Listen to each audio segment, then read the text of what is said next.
Orgoglio, dall'orgoglio delle loro idee. In nome di quelle idee abbandonarono la famiglia, lo studio, il lavoro e affrontarono una stagione fatta di disagi, di privazioni, di pericoli.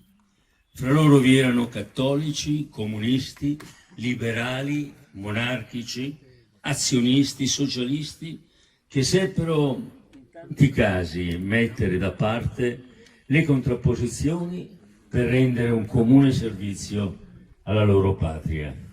Non tutta la resistenza fu uguale, certo, e siamo qui a Porzus proprio per ricordarlo. Vi fu chi si batteva per la libertà e per la patria, senza altri aggettivi, e chi considerava la guerra un passaggio alla rivoluzione comunista. Il nemico era lo stesso, i metodi e gli obiettivi erano profondamente diversi.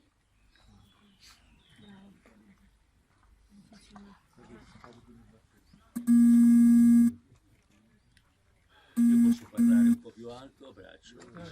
Mi sentite voi? Sì.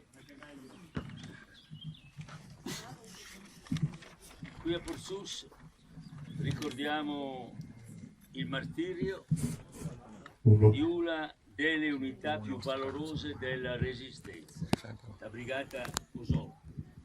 Un martirio tanto più drammatico perché è avvenuto ad opera non del nemico, ma di chi avrebbe dovuto essere alleato, fratello, compagno d'arme.